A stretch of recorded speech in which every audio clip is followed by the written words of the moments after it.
जंग बंदी की खिलाफ वर्जी, इसराइल कर रहा खिलाफ वर्जी,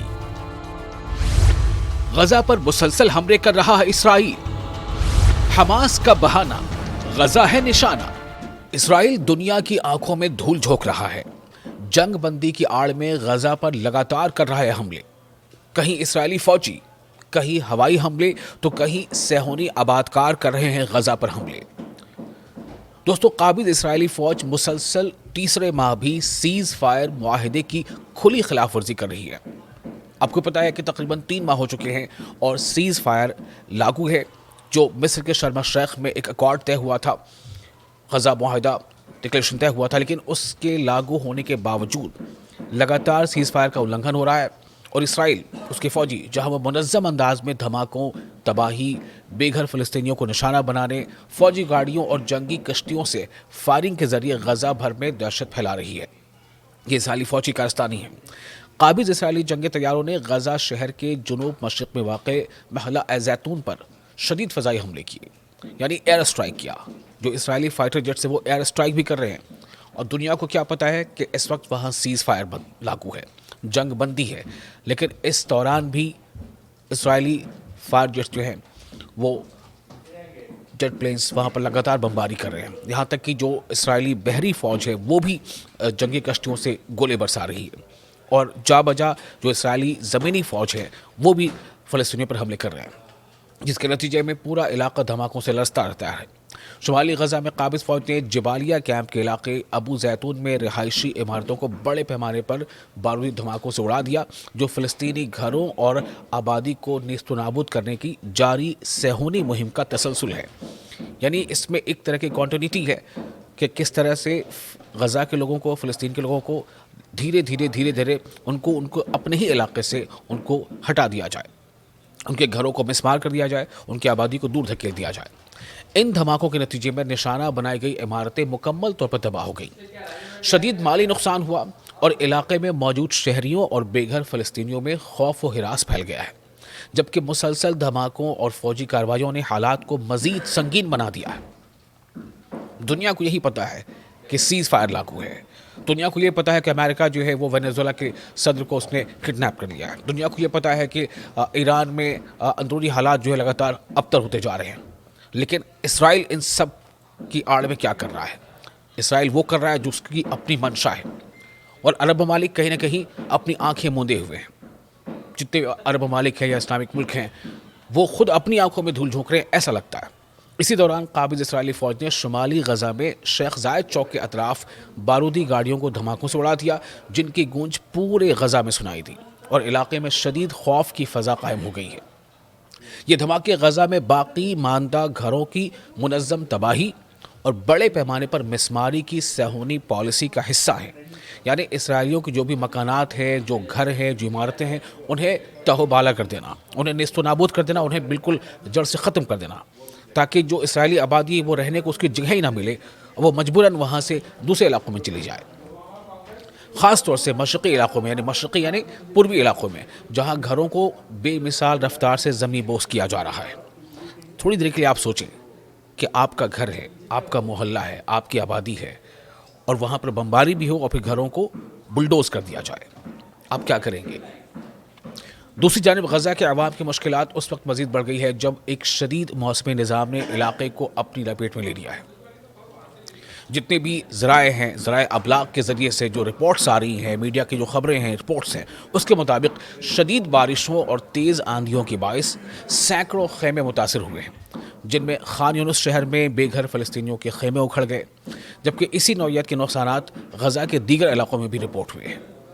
महकमे मौसमियात ने पीर और मंगल के रोज़ मज़ीद बारिशों और तेज़ हवाओं की पेशगोई भी की है, जबकि सिविल डिफेंस ने शहरियों, ख़ास तौर से खेमों में मुकीम बेघर अफराद को हिफाजती तदाबीर अख्तियार करने की अपील की है, ख़ास तौर पर वो खेमे जो कीचड़ वाली ज़मीन या समंदर के किनारे नस्ब हैं। अब ज़रा आप सोचें कि आपको पता भी हो अगर कि मौसम बिगड़ने वाला है तो आप कर क्या सकते हैं? आप तो पहले से ही खेमे में रह रहे हैं, जा बजा खेमे भी कमज़ोर हैं, फट चुके हैं, कीचड़ वाली ज़मीन है। क्या आप इतना करेंगे? कोशिश कैसे बच सकेंगे?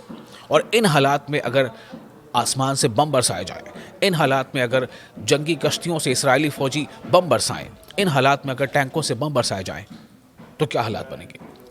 دسیوں ہزار فلسطینی خستہ حال اور عارضی خیموں میں یعنی کہ ٹیمپرری خیموں میں ٹینٹ میں رہنے کو مجبور ہیں، جو سردی اور بارش سے بچاؤ کا ادنا ترین انتظام بھی فراہم نہیں کرتے، جبکہ قابض اسرائیلی مسلسل متحرک گھروں اور اضافی خیموں کی غزہ میں آمد کو روک رہا ہے۔ ایسا نہیں ہے کہ دنیا کے لوگ حساس نہیں ہیں، جو این جی اوز ہیں یا دنیا کے دوسرے ممالک سے جو غزہ کے لوگوں کے لیے امدادی سامان آ رہا ہے، وہ سامان ان ضرورت مندوں تک پہنچنے نہیں دے رہا ہے اسرائیل۔ ان سامانوں کو ان تک پہنچنے سے اسرائیلی فوجی روک رہے ہیں۔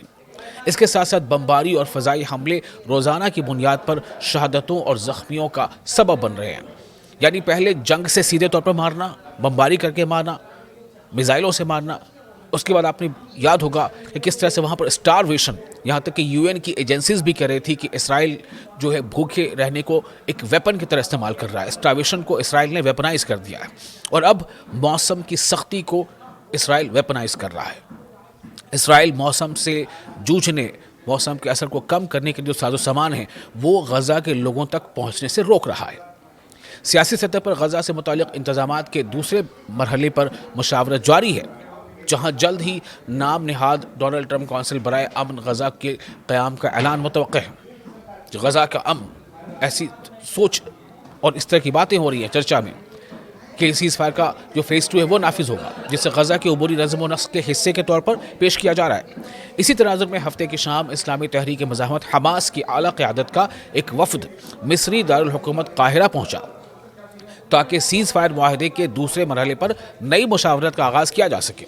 وفد کی قیادت غزہ میں تحریک کے سربراہ خلیل الحیہ کر رہے ہیں، جبکہ اس میں قومی تعلقات کے دفتر کے سربراہ حسام بدران شامل ہیں۔ بعد ازاں تحریک کے دیگر رہنما ظاہر جبارین، باسم نعیم، غازی حمد اور بیرون ملک حماس کے سربراہ خالد مشعل بھی وفد میں شامل ہوں گے۔ کئی ایسے جریدے ہیں، کئی ایسے اخبارات ہیں جنہوں نے حماس کے ذرائع کے حوالے سے بتایا ہے کہ قاہرہ میں فلسطینی دھڑوں کے درمیان ملاقاتیں ہوں گی تاکہ غزہ کے انتظام کے لیے ایک کمیٹی کی تشکیل پر اتفاق کیا جا سکے، جس میں تجربہ کار 15 آزاد فلسطینی شخصیات شامل ہوں گی جو عبوری مرحلے کی نگرانی اور غزہ کے تعمیروں کی تیاری کریں گی۔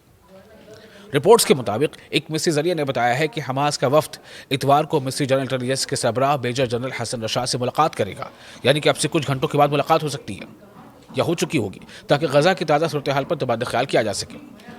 ادھر جو اسرائیل کے بہت سارے اخبار ہیں یا جو ویب سائٹس ہیں، ان کے رپورٹ میں کہا گیا ہے کہ امریکی صدر ڈونلڈ ٹرمپ آئندہ ہفتے غزہ میں جنگ کے خاتمے سے متعلق اپنی منصوبہ بندی کے دوسرے مرحلے کے آغاز کا اعلان کرنے کا ارادہ رکھتے ہیں، جس میں نام نہاد مجلس سلام اور غزہ کے انتظام سے متعلق اداروں کا انکشاف شامل ہے، اگرچہ اس میں قابض اسرائیل کے اندر تحفظات پائے جاتے ہیں۔ رپورٹ کے مطابق ایک امریکی عہدیدار اور باخبر ذرائع نے بتایا ہے کہ واشنگٹن نے تیل ابیب کو یقین دلایا ہے کہ وہ ایک اسرائیلی اسیر کی لاش کی بازیابی اور حماس کو غیر مسلح کرنے کے پرعزم ہے، لیکن خبر یہ ہے کہ کیا واقعی حماس ان حالات میں خود کو پوری طرح سے ڈسارم کرے گا؟ تاہم امریکہ ان دونوں شرائط کو منصوبے کے دوسرے مرحلے کے آغاز سے مشروط کرنے کے لیے تیار نہیں ہے۔ اس بیچ لوگوں کے ذہن میں یہ بات آتی ہے کہ جو تمام عرب ممالک وہ کیا کر رہے ہیں، جو اسلامک ممالک ہیں وہ کیا کر رہے ہیں؟ کیا ان کی جو کوششیں ہیں وہ ایسی نہیں لگ رہی ہیں کہ جیسے انہوں نے خود کو کہیں نہ کہیں اپنی آنکھوں میں ہی وہ دھول جھونک رہے ہیں، انہوں نے خود کو حقیقت سے بے خبر رکھا ہے، یا جانتے بوجھتے وہ اس پر اس اہل نہیں ہے کہ اس پر کچھ بول سکے، کر سکے؟